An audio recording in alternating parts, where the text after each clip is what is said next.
So one of the biggest questions I get asked is, Tanner, what's the difference between a 6, 7, or 8-figure business? In today's video, I'm gonna go through each one of those and the different things required to hit different levels of income in your online business.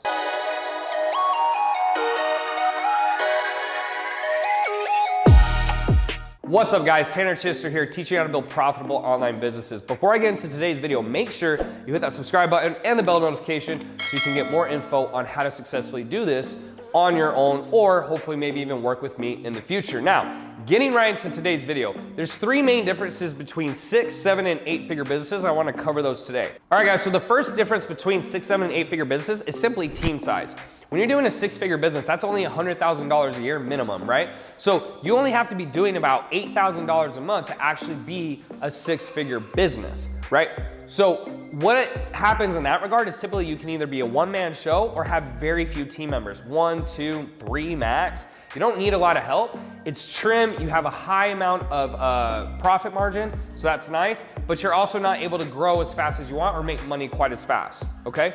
Going to 7 figures, you're now talking at least $100,000 a month. Okay, now this can range, right? This can range all over the place because 7 figures is anywhere really between $100,000 a month and anywhere under $1 million, right? Because if you do that consistently for the year, you're still quote unquote a 7-figure business. Anything under $10 million is what I consider 7 figures. So you could go anywhere from having 5 team members all the way up to like 40.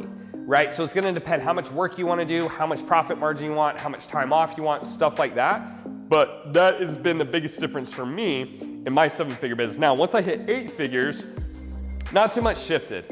Not too much shifted. I went from about 40 team members to about 50, brought on a few extra employees, did a couple extra offers, but really it was pretty seamless at that point. So going from 7 to 8 is actually probably the same difficulty of going from 6 to 7. A lot of people think that, oh, it's way harder, but really it's about the same because once you hit a certain threshold, a lot of it just has to come down with like more volume, more ads, stuff like that. So the biggest difference if you want those levels of revenue is you're gonna have to decide how big you want your team. The second thing is what I like to call impact. Now, there's 2 different ways to look at this. A 6-figure business or even a 7-figure business, small 7 figures, you're gonna be able to go a little deeper with clients, meaning that if you're given a high level, high ticket, one-to-one service, you can give those clients a lot more attention, make sure that they get a little bit better results, give them a little bit more time, stuff like that. That's great, but on the downside, you're not able to grow as much. So when you go to 8 figures, it's not saying that you automatically do a worse job or something like that. It's just for the simple fact when you get more clients, you get more complaints.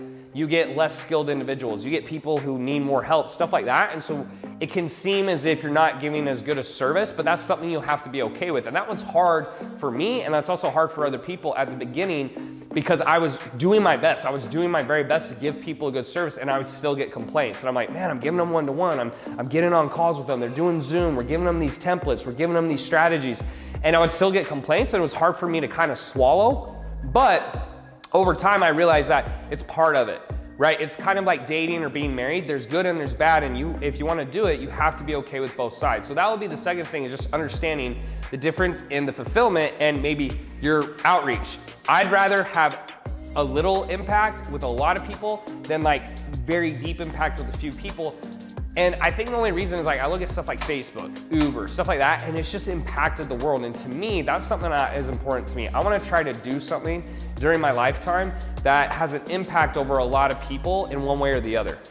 To kind of like leave my mark, I guess, or to kind of leave a legacy. That's how I view it. So that's the second one. Now, before I go into the third one, you know the drill. Make sure you hit the like button so that you can get more videos on how to build your online business, and others who are looking for this type of information will be more likely to get it in their feed. Now, the third and final point really is lifestyle and impact. What do I mean by that? In my opinion, right? And again, this is opinion based. So, everyone should have the ability to make their own decisions, have their own thoughts, their own opinions. So that's totally fine. But in my opinion, one of the reasons I wanted to make a lot of money was not so that I could buy nice things. That's a byproduct, right? It wasn't the sole reason, but I wanted to help a lot of people.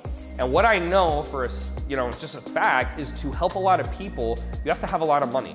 It's very hard to help people if you're constantly worrying about bills, if you have stuff you have to work on, if you don't have enough free time to really put yourself out there and think what kind of impact you want to have in the world. You can't give time or service, you can't buy things for your loved ones, you can't help a family member who might have, cancer or got sick, stuff like that. That's important to me. And so while a 6-figure business is good money, or even a small 7-figure, it wasn't what I wanted for the simple fact that it wasn't gonna be enough money, in my opinion, to really take care of my family, my extended family, other individuals, maybe open some charities, stuff like that, that is really important to me. So just to recap, if you go in order, biggest difference is the size of the team. The second thing is gonna be the fulfillment, how deep you go or how wide you wanna go. And then finally, it's gonna be lifestyle and impact. So I hope that makes sense in this video, guys. If you have questions or comments, drop those down below. I will try to respond to everyone. I always try to do my best.